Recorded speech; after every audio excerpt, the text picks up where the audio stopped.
Bonjour à tous, ravi de vous retrouver. Nous sommes le jeudi 21 novembre. Vous l'avez peut-être remarqué, mais l'hiver est à nos portes avec son lot de brouillard et de chaussées parfois glissantes. Alors aujourd'hui, on se pose cette question, comment équiper au mieux sa voiture? Et c'est une femme qui est venue nous en parler. Une fois n'est pas coutume. Bonjour Céline Kastner. Bonjour. Vous n'êtes pas garagiste, mais juriste à l'Automobile Club Association, une association bien connue des Alsaciens et qui a déménagé tout récemment. Effectivement, on est maintenant à Avenue du Rhin, en face du cinéma. À Strasbourg. À Strasbourg, dans des locaux effectivement plus grands, où on peut accueillir les automobilistes, les usagers, avec toujours les mêmes services de proximité, vignettes, adhésion, assurance, voyage et puis stage de récupération de points. Voilà, nouvelle adresse, 38 avenue du Rhin à Strasbourg. À vos côtés, frère Benoît, bonjour. Bonjour. Ravi de vous accueillir sur ce plateau. Vous venez nous parler des 36e rencontres européennes de jeunes organisées par votre communauté, celle de Thésée, entre le 28 décembre et le 1er janvier 2014. Ce sont pas moins de 20 000 jeunes qui vont converger ainsi vers Strasbourg pour venir prier et échanger. Après Paris, Varsovie, Berlin, Genève et Rome l'année dernière. Pourquoi Strasbourg cette année ? Ça faisait longtemps qu'on n'avait pas organisé une telle rencontre en France. Et pour la première fois, nous avions été invités par une ville en France qui n'était pas Paris. Et on était très touchés d'être ainsi à la frontière entre deux pays pour passer cette fin d'année chez vous. Voilà, chez nous. Et vous êtes bien sûr les bienvenus. Et puis nous partons comme tous les matins sur les routes d'Alsace.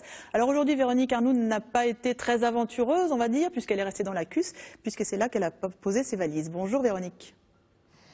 Bonjour Astrid, une fois n'est pas coutume, nous ne prendrons pas la clé des champs, nous restons en ville à proximité de Strasbourg. 27 000 habitants, un parc d'activités. Nous sommes à Illkirch-Grafenstaden, plus précisément sur le cours de l'Iliade. Et je vous assure, ici il y a vraiment de quoi être dépaysé. Préparer sa voiture à l'orée de l'hiver, une préoccupation pour la sécurité de tous. Céline Kastner, vous êtes juriste à l'Automobile Club Association. On commence par quoi d'abord quand on veut préparer son véhicule pour affronter les frimas? Alors on commence déjà par préparer sa voiture. Procéder à quelques vérifications qui s'imposent, que ce soit en termes de niveau, de liquide de frein, de lave-glace, ses essuie-glaces, sa batterie, son éclairage, ça c'est important parce que sur 24 heures en hiver, on est à peu près à 8 heures de jour. Donc c'est important d'avoir un éclairage qui fonctionne, qui soit bien réglé et surtout qui soit propre pour être bien vu et voir correctement. Et puis il s'agit aussi d'équiper sa voiture en conséquence. Donc on peut penser aux accessoires incontournables que sont la raclette, les câbles de batterie, les gants, les couvertures. Et bien sûr l'équipement obligatoire que sont le triangle et le gilet de sécurité. La raclette plus que la carte bancaire, vous me disiez en préparant cette émission, parce qu'il y a quand même des gens qui pensent éliminer le gel sur les vitres avec la carte bancaire. On voit encore ça. C'est redoutable, je trouve. Voilà, donc il vaut mieux s'équiper, ça se trouve partout. Et puis ça permet effectivement de gratter son pare-brise sans trop de contraintes et facilement. Et puis évidemment quand on parle hiver, l'équipement incontournable, ce sont évidemment les pneus. Alors voilà, ça c'est le gros dossier, j'allais dire, les pneumatiques. À partir de quand on prend rendez-vous pour passer aux pneus hiver, pneus neige? Là maintenant, pour effectivement anticiper les éventuelles pénuries qu'on a déjà connues, et puis surtout pour amortir son investissement et puis se préparer à des changements de météo qui peuvent être en ce moment assez brutaux, sachant que les manufacturiers considèrent que pour le pneu hiver, l'hiver c'est à 7 degrés déjà, puisque un pneu standard à 7 degrés et plus, à 7 degrés et moins, pardon, va déjà avoir une gomme qui se durcit et va déjà perdre en performance d'adhérence. Alors, qui dit pneu hiver, dit 4 pneus, pas 2. Il ne faut pas lésiner sur la dépense. Il ne faut pas lésiner, même si c'est un investissement, on le sait, assez onéreux. Mais souvent, les automobilistes, par souci d'économie, mettent 2 pneus hiver à l'avant. Alors certes, c'est une économie en termes d'euros sur sa facture, mais c'est aussi une économie en termes de sécurité, parce qu'on ne va pas du tout avoir la même performance en termes d'adhérence, de motricité et de distance de freinage. Donc 4 pneus et pas 2. Et combien de personnes en France font cette dépense-là? Parce qu'on n'est pas si nombreux que ça, je crois. On sait que 85% des automobilistes considèrent que c'est plus dangereux et plus compliqué de rouler en hiver. Mais pour autant, le réflexe de s'équiper n'est pas encore vraiment présent, puisqu'on sait qu'aujourd'hui en France, le taux d'équipement hivernal sur la voiture, c'est à peu près 20%. C'est pas obligatoire en fait. C'est pas obligatoire. Il n'y a pas de règle dans le code de la route qui impose, quand les conditions météo sont détériorées, d'avoir un équipement hivernal. C'est le cas chez nos voisins allemands, par exemple, où là, évidemment, le taux d'équipement en pneus hiver est très, très largement au-dessus de celui des Français. Alors justement, arrêtons-nous un instant sur ce qui se passe de l'autre côté de la frontière, c'est-à-dire à 1 kilomètre d'ici, de la place de Bordeaux à Strasbourg, par exemple. C'est obligatoire à partir de quand, ces pneus hiver? Alors, en Allemagne, il y a une réglementation depuis 2006 qui dit en gros que dès que les conditions météo l'imposent, donc neige, verglas, pluie verglaçante par exemple, il s'agit d'avoir un équipement hivernal adapté. Donc 4 pneus obligatoires, logoté M&S avec le petit flocon de neige pour, on va dire, témoigner des qualités, des performances pour du pneu hiver. À la clé, si on ne respecte pas ces préconisations, c'est 40 € d'amende, qui peut rapidement grimper à 80 si en plus on gêne la circulation à l'occasion d'un dérapage incontrôlé. Ça, c'est valable pour l'Allemagne, pour l'Autriche et la Suisse? Alors, il y a des prescriptions également qui supposent d'avoir là aussi des pneus équipés. Et le Luxembourg a rejoint cette réglementation l'année dernière comme l'Allemagne, avec là aussi à la clé une amende de 74 € si on ne respecte pas ces prescriptions. Voilà, toujours très claire et très précise. Céline Kastner, évidemment, tous les renseignements, vous les trouvez sur le site internet de l'Automobile Club Association. On va partir pas très loin de Strasbourg, puisqu'on descend vers le sud, direction Ilkirch-Grafenstaden. C'est dans un atelier d'un artisan que Véronique Arnoul a rencontré un marketeur qui sera sur les marchés de Noël de Strasbourg. Astrid, vous le savez, pour Alsace Matin, nous, ce qu'on aime, c'est rentrer chez les gens, surtout quand ils ont de belles choses à nous montrer. Ici, on est dans le salle d'exposition de Michel. Bonjour. Bonjour Véronique. Vous étiez batelier, vous êtes maintenant marketeur, comme votre papa. Voilà. Alors, je vois vos tableaux, c'est assez déstructuré. C'est quoi l'objectif? L'objectif, c'est de rentrer dans les intérieurs contemporains et de s'adapter un peu à ce qui se passe actuellement. Donc ça donne des formes, originales. Et ça amène quelque chose de différent au niveau visuel. Par contre, on voit que les thèmes sont assez classiques. Une petite cathédrale de Strasbourg. Voilà. Cathédrale de Strasbourg, la rosace de la cathédrale. Une église, Colmar. La matière première. Le bois. Évidemment. Alors le bois, là, il y a plusieurs essences qui viennent du monde entier. Oui, là vous avez un noyer américain, là vous avez un noyer français, du tulipier, du marronnier, du coteau. Et ça permet de travailler avec combien de teintes? Je travaille avec 70 essences différentes et je joue avec les essences en sachant que dans chaque essence vous avez des variantes aussi. L'épaisseur, 1 mm? 6 à 8 dixièmes. Même pas 1 mm. On peut aller voir dans l'atelier comment vous le travaillez? Allez, je vous précède. Allez. Donc là, on a du platane. Là, on a du platane qui est découpé. Le gain de temps, c'est quand même appréciable? Le gain de temps est appréciable et je pense que... Sur la qualité, ça change rien? Non, la qualité, ça change rien du tout. Donc là, par exemple, vous prenez le petit bout. Là, je vais prendre le petit bout. Et c'est quoi ce petit bout? récupérer. Essayons de deviner, ça ne devrait pas être trop dur.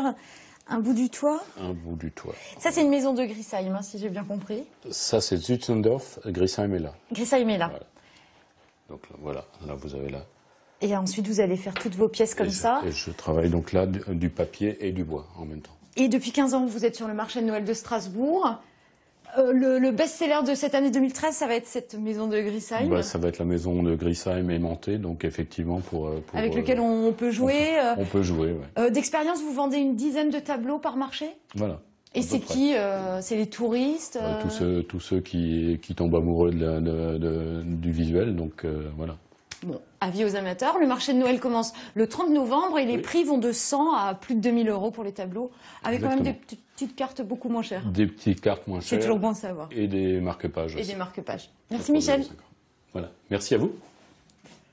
Ils seront 20 000 jeunes à converger vers Strasbourg à compter du 28 décembre prochain. Frère Benoît, vous êtes là pour nous parler de ce grand rassemblement de jeunes Européens venus de tous les coins d'Europe, j'imagine. Tout à fait. Quel pays représenté?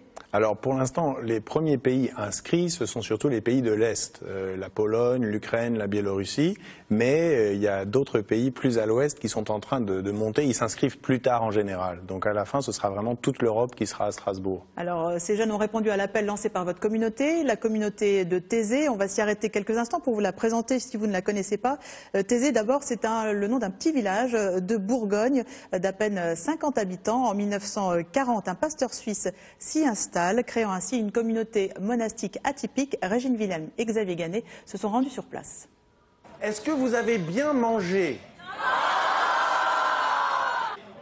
Est-ce que vous êtes content d'être là? Merci. Merci à vous. Ils ont de 15 à 18 ans et viennent de toute la France pour ces vacances de la Toussaint. Et comme tous les après-midi, par petits groupes, ces jeunes vont étudier un texte de l'Évangile. L'animateur de l'après-midi s'appelle Frère Benoît. Il a à peine quelques années de plus qu'eux, et entre eux, le courant passe. C'est notre plus belle mission d'accueillir les jeunes dans leur diversité et de leur expliquer le peu qu'on comprend de l'Évangile. Bien sûr, ils viennent avec des questions, avec souvent des doutes, et nous essayons de les accompagner pour quelques jours sur ce chemin de la confiance en Dieu. Toute l'année, pendant les vacances, le village de Thésée est envahi de hordes pacifiques de jeunes de toute l'Europe. Ils viennent y rejoindre une communauté de frères installée ici depuis 1940. C'est pendant la guerre que frère Roger, un pasteur suisse, s'installe ici. Son idée, réconcilier les chrétiens d'Orient et d'Occident séparés par des siècles de schisme et de rupture, réconcilier les peuples aussi.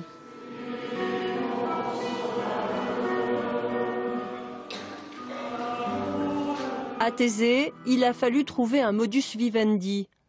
100 frères, catholiques, protestants, anglicans, issus de 30 nationalités partagent leur vie.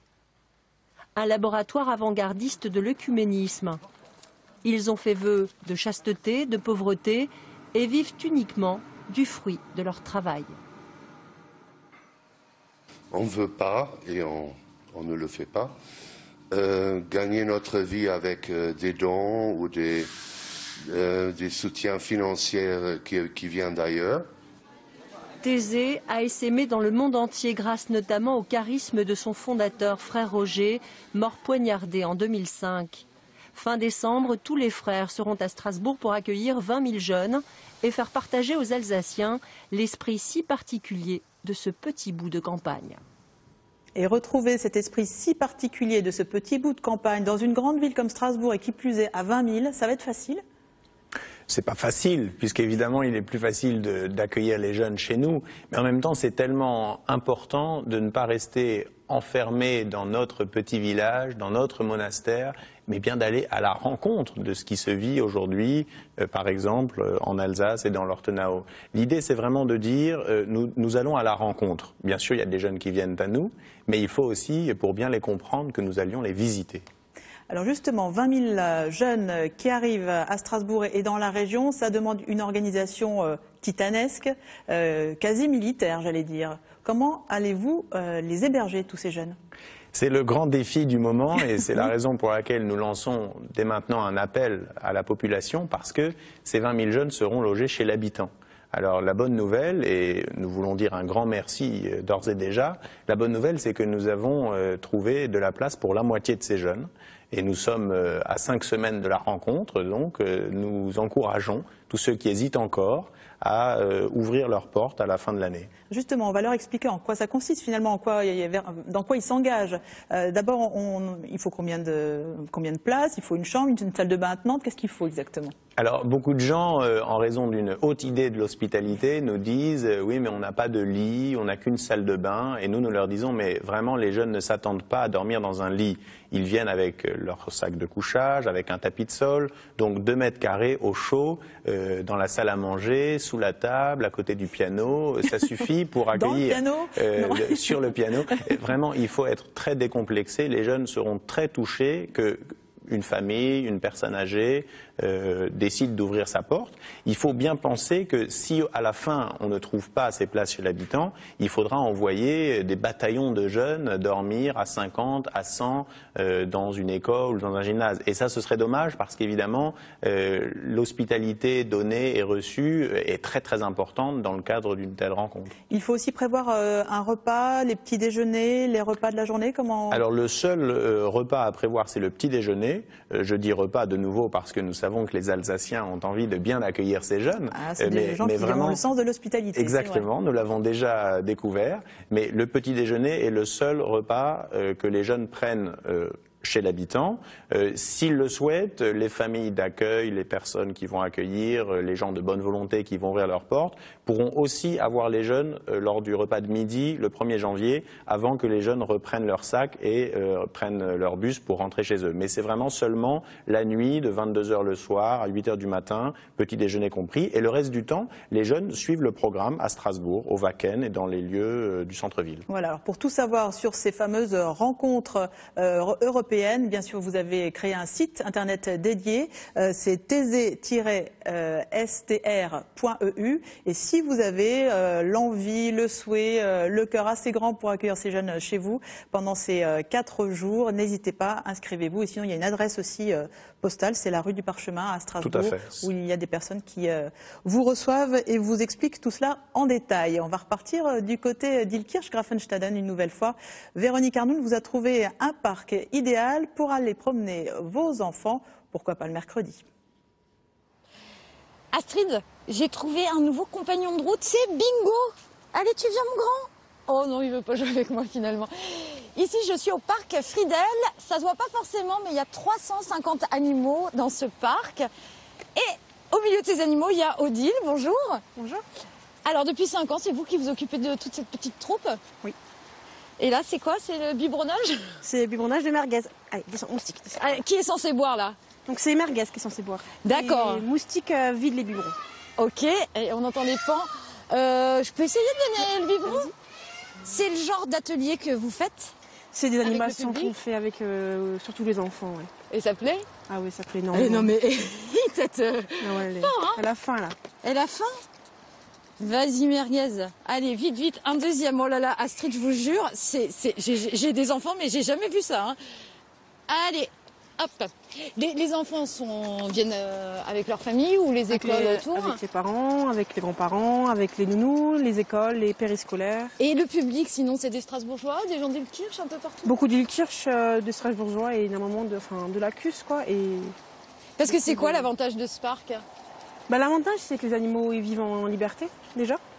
Et l'entrée est gratuite, quoi. Ce qui est quand même assez rare pour un parc animalier. Bon, on peut le laisser 2 secondes et aller voir d'autres animaux? Oui. Allez, désolé merguez, allez, rends ça.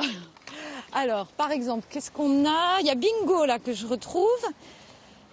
C'est peut-être l'heure de les lâcher? Ouais, on va les lâcher. Par contre, il faut se mettre de l'autre côté. Il faut que je me mette de l'autre côté, sinon je vais être embarquée. Hop là. Hop, hop.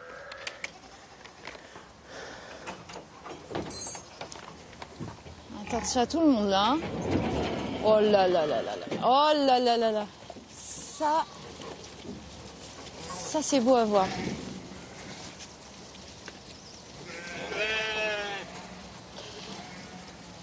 Pour les amateurs, c'est ouvert quand? Un petit rappel sur... On est ouvert les mercredis après-midi, les samedis après-midi, les dimanches après-midi, les jours fériés et les vacances scolaires. Et ben voilà, une idée de sortie, un petit poumon vert juste à proximité de Strasbourg. Et en plus, c'est gratuit. Merci Odile et merci les animaux. Et elle s'attend à ce qu'ils leur répondent. Il y a quelque chose de large de Noé d'ailleurs dans cette séquence, je trouve, frère Benoît. Frère Benoît, vous nous parliez donc de ce rassemblement de jeunes à l'appel de la communauté de Thésée, fin décembre à Strasbourg. Qu'est-ce qui motive 20 000 jeunes à venir se retrouver, entre autres le soir du 31 décembre, où certains vont préférer faire la fête, eux ils vont venir prier, échanger. Quelles sont leurs motivations selon vous? Je crois qu'il n'y a pas de contradiction. Bien sûr, les jeunes ont une attente spirituelle, ils viennent passer une fin d'année dans la prière, dans la rencontre, etc. Mais ce sera aussi très joyeux.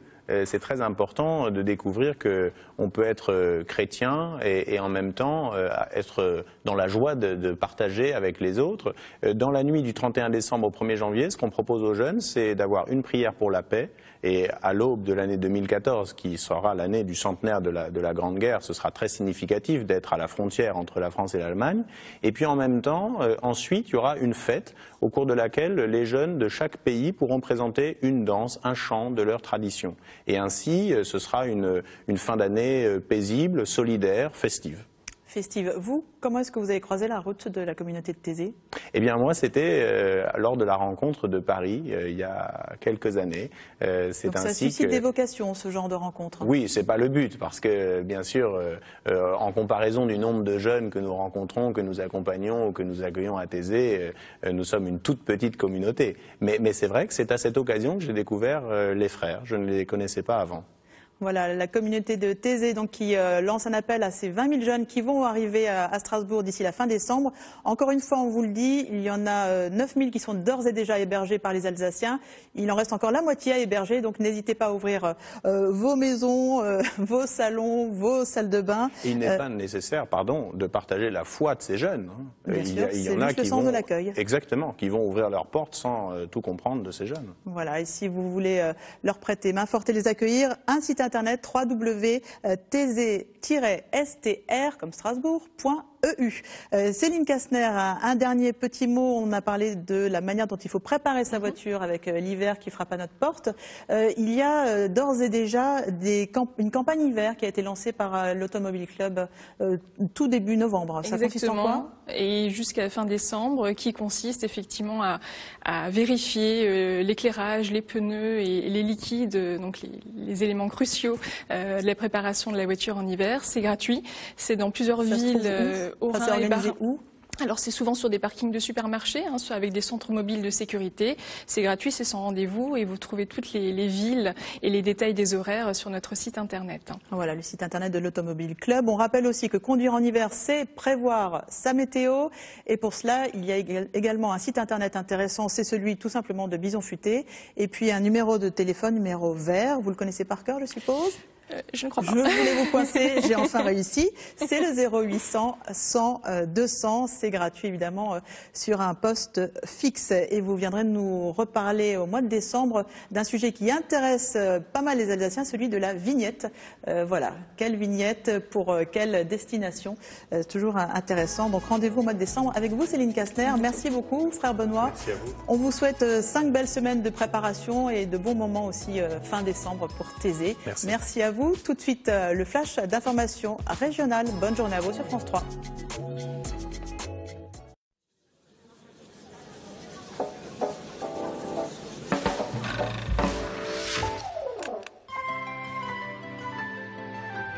L'exposition Lumière met à l'honneur des talents originaires de Moselle ou ayant tissé des liens avec la Moselle.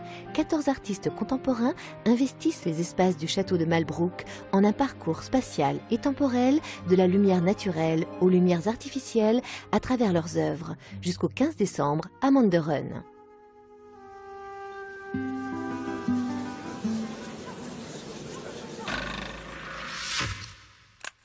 Start, foire européenne d'art contemporain. Plus de 100 exposants et galléristes français et européens viennent montrer leurs découvertes et leurs protégés. Temps fort de la foire, l'exposition Hommage à Olivier Debré, peinture noire. Un large panorama de l'art actuel, peinture, sculpture, dessin, photographie, mais aussi art vidéo, art construit. Du 22 au 25 novembre, Parc Expo à Strasbourg. Une manifestation conseillée par France 3.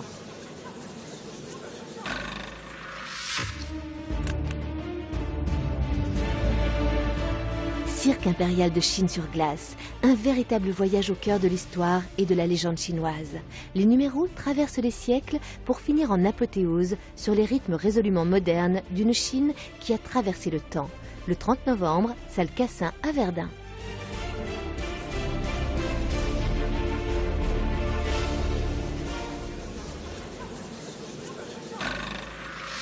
Et pour sortir encore, avis aux artistes, une cinquantaine d'artistes exposent leurs œuvres les 23 et 24 novembre, pavillon Joséphine, en plein cœur du parc de l'Orangerie à Strasbourg. Jeff Panaclock prend le contrôle sur Jean-Marc, un singe narcissique et mégalo. Un spectacle débordant d'énergie, ventriloquement incorrect. Le 30 novembre, salle Poirel à Nancy.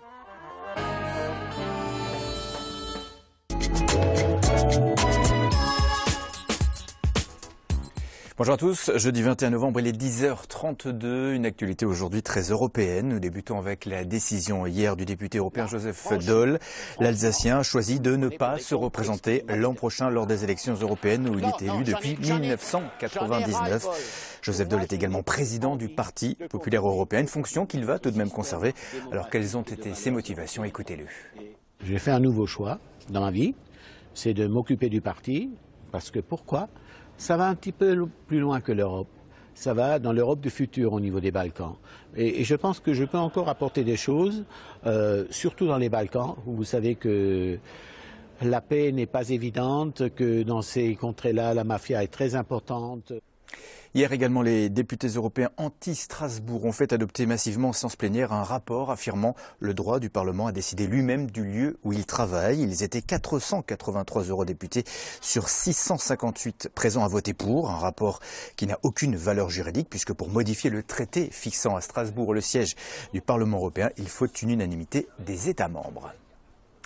L'accessibilité de Strasbourg dans l'actualité également aujourd'hui. Le GCO va-t-il refaire parler de lui? Cet après-midi, 2 hauts fonctionnaires du Conseil général présenteront leur rapport sur les difficultés de déplacement à Strasbourg suite à l'abandon du GCO. Ils ont étudié le trafic au printemps dernier. Alors, quelle solution préconise-t-il? On en saura plus ce soir dans notre journal de 19h. Et puis condamné à le détruire, un particulier de Molsheim a construit un garage en 2008 de 47 mètres carrés, mais en oubliant un détail, la réglementation du lotissement datant des années 50 et qui stipule qu'un garage ne doit pas excéder les 25 mètres carrés. Le couple est obligé de le détruire, mais comble de l'ironie, ce garage pourra sans doute être reconstruit presque à l'identique lorsque le droit urbain à Molsheim aura été harmonisé.